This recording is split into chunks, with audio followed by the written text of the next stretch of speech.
डाकुओं से खतरनाक, माफिया या देशद्रोही। डाकुओं ने देश के साथ कभी गद्दारी नहीं की। माफियाओं ने समाज तो क्या, देश को भी नहीं छोड़ा। तो हम माफिया डॉन लग रहे हैं आपको? अतीक अहमद आपके भाई को भी वहाँ से लाया गया है। किसने कहा कि वो माफिया डॉन है? ये आप लोगों का दिया हुआ टाइटल है।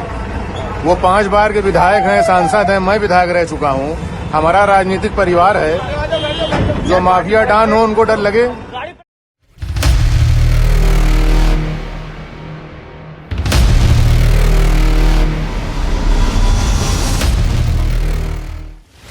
वो चंबल के डाकुओं से ज्यादा बेरहम था। व्यवस्थाओं से लड़ने के लिए वो बागी नहीं बना, बल्कि पैसा कमाना ही उसका धर्म रहा। इसके लिए उसने समाज और देश को भी नहीं छोड़ा और देशद्रोही बन बैठा। देश की सबसे बड़ी दिल दहलाने वाली घटना माफिया डॉन अतीक अहमद की सरेआम हत्या नहीं है। ये उन घटनाओं की प्रतिक्रिया है जिनमें माफिया ने उमेश पाल जैसे कई बेगुनाहों की हत्या की थी। ये उन चीखों की प्रतिध्वनि है जो अब कई साल बाद सुनाई दे रही है। अतीक अहमद का अंत इस बात की सीख है कि जैसा बोगे वैसा ही काटोगे।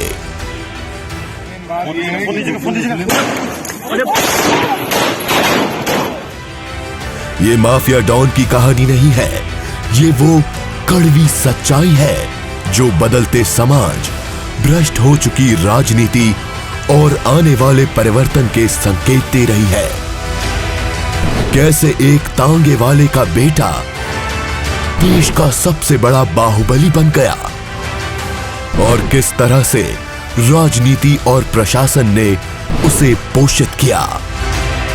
हमने आप लोगों को चंबल के डाकुओं की अनेक सच्ची घटनाओं से रूबरू करवाया है। कभी ऐसा मौका नहीं आया कि किसी डाकू ने गरीब की जमीन, बहू बेटी या अस्मत पर कब्जा किया हो या फिर पैसे कमाने के लिए जरायम की राह चुनी हो। बागियों ने हमेशा अत्याचार और विकट परिस्थितियों से लड़ने के लिए बीहड़ की राह चुनी।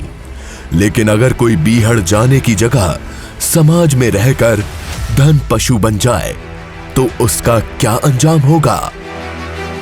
60 साल का अतीक अहमद पिछले 45 साल से प्रयागराज में खौफ का पर्याय था।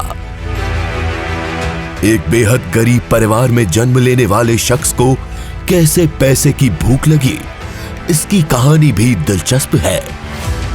अतीक पिता का तांगा चलाकर रोटी कमाना नहीं चाहता था।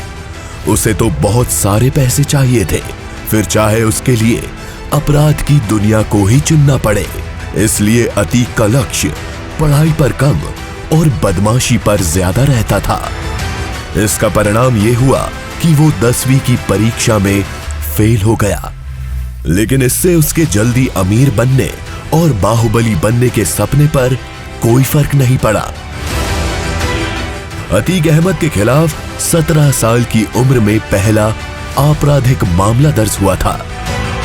साल 1979 में अतीक अहमद के खिलाफ हत्या का आरोप लगा।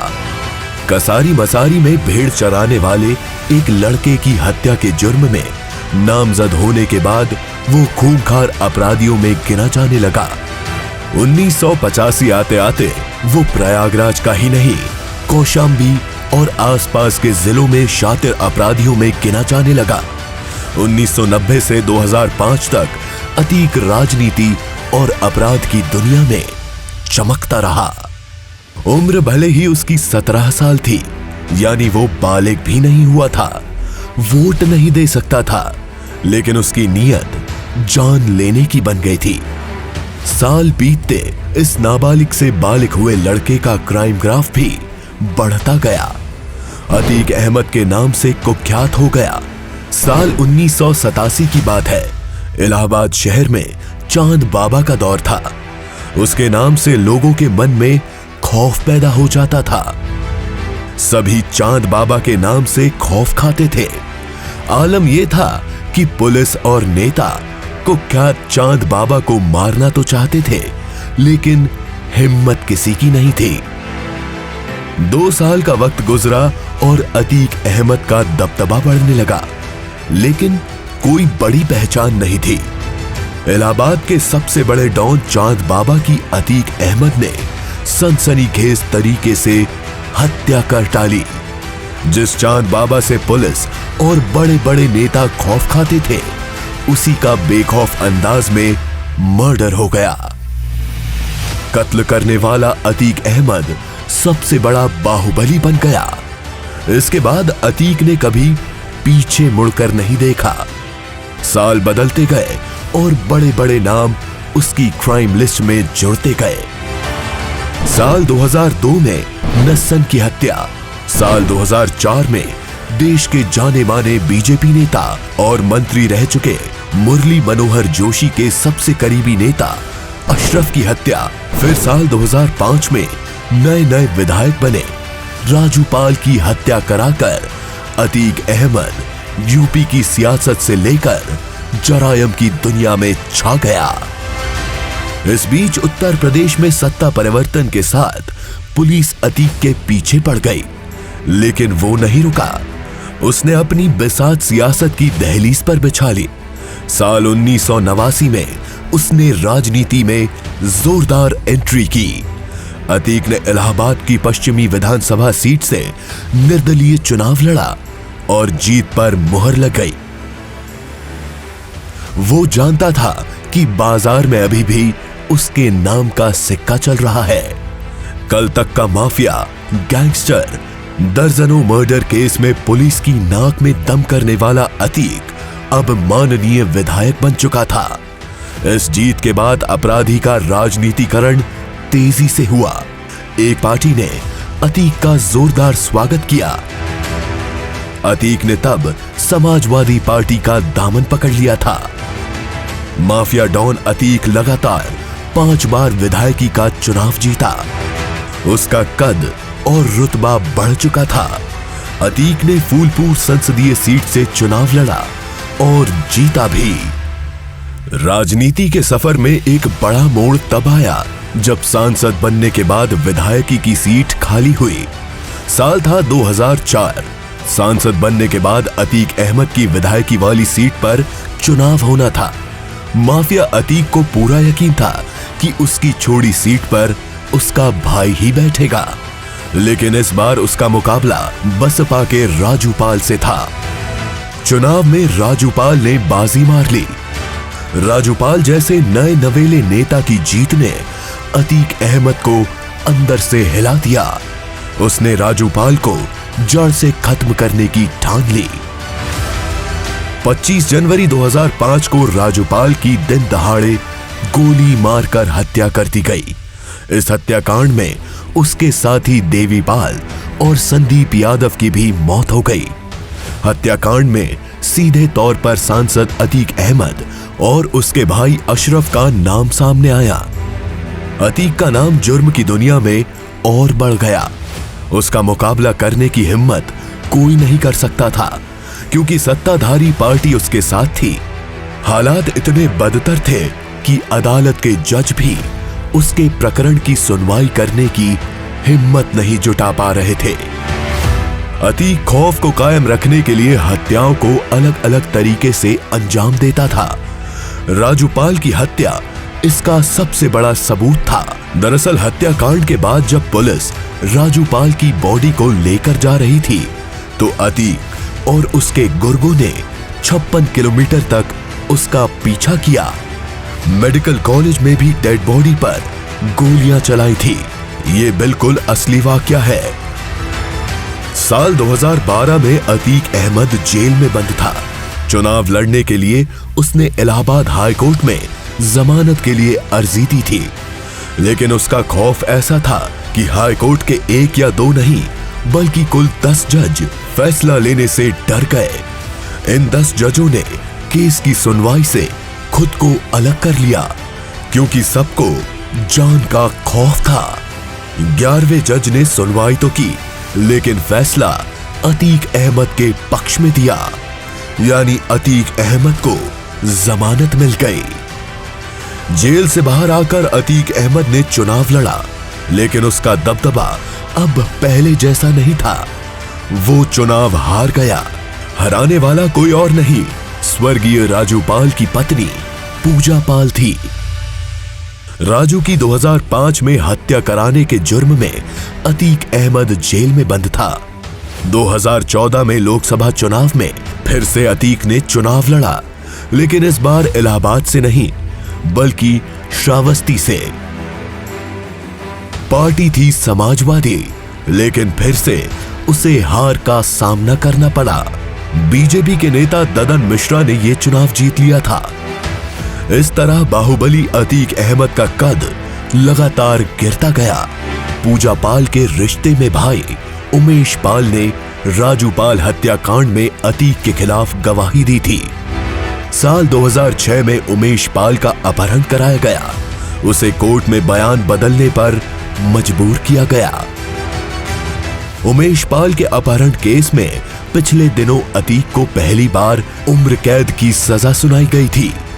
अतीक की दहशत और खौफ का आलम यह था कि 2007 में बसपा की मायावती सरकार आने के बाद ही उस पर कार्यवाही शुरू हो सकी।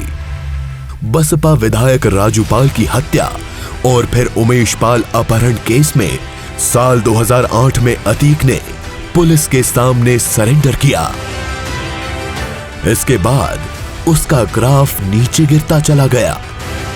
माफिया से नेता बने अतीक के खिलाफ हत्या, अपहरण समेत 101 केस दर्ज हुए।